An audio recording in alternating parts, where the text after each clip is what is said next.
လုံးပဲမင်္ဂလာပါရှင်ချိုကိုကင်း channel မှာပြန်လည်ကြိုဆိုပါရရှင်။ကျွန်မဒီနေ့ချက်ပြမယ်ဟင်းလေးကတော့ရွှေဖယုံသီးပစွန်ချက်ဟင်းလေးပဲဖြစ်ပါတယ်ရှင်။အားလုံးပဲလိုက်ပါကြည့်ရှုပေးကြပါအောင်နော်။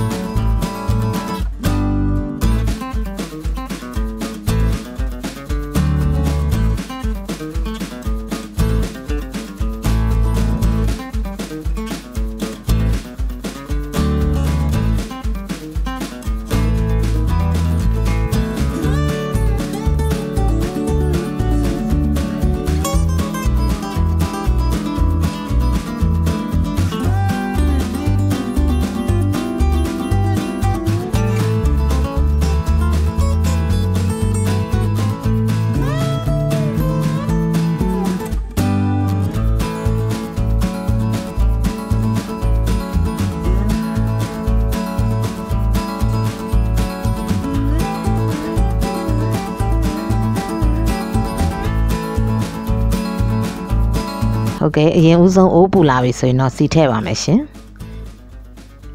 စီပူလာပြီဆိုရင်တော့ကျွန်မကြိတ်ထားတဲ့ကြက်သွန်ဖြူကြက်သွန်နီထည့်ပါတယ်ရှင်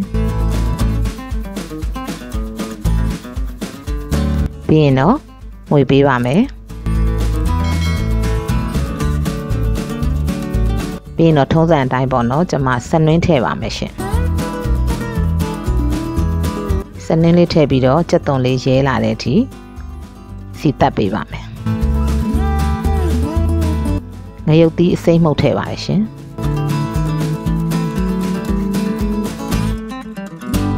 ဟုတ်ကဲ့ပြီးရင်တော့ကြလေးစီတက်ပေးရပါမယ်ရှင်စီတက်နေတဲ့အချိန်တွင်းမှာပဲပေါ့နော်ကျွန်မအရသာအတွက်ငပြားကြီးထည့်ပါမယ်အချိုမှုတ်ထည့်ပါမယ်ရှင်စီတက်နေတဲ့အချိန်မှာငပြားကြီးထည့်တဲ့အတွက်အနံ့ပိုးပြီးတော့မှုေးတာပေါ့နော်ဟင်းရဲ့အနံ့ပြီးရင်တော့ကြလေးစီတက်ပေးပါမယ်ရှင်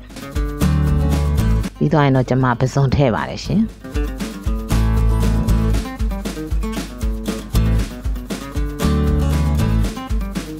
ပစွန်ကိုသေချာလေးလုံးပေးပါမယ်ရှင်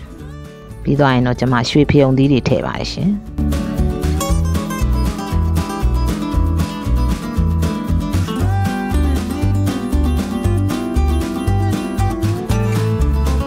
ရွှေဖယုံသီးတွေကိုနူးအောင်လို့တေချာလေးမှွေပြီးတော့အဖုံးလေးအုပ်ပေးပါမယ်ရှင်ဟုတ်ကဲ့ပြီးရင်တော့အဖုံးလေးပြန်ဖွင့်ပြီးတော့မှွေပေးပါမယ်ရှင်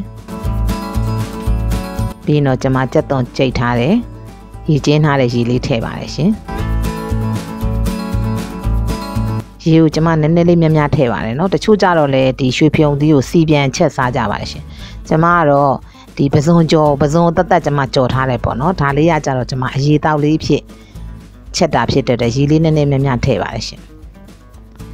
ဟုတ်ကဲ့ပြီးရင်တော့အရသာအတွက်စားထပ်ထည့်ပါတယ်ရှင်ပြီးတော့ရင်တော့ကျွန်မပင်စိမ်းအုပ်ပါတယ်ရှင်ရွှေဖယုံသီးဟင်းလေးကပင်စိမ်းအုပ်ပြီးချက်တာပိုပြီးကောင်းပါတယ်နော်ပိုပြီးတော့မှုေးပါတယ်ရှင်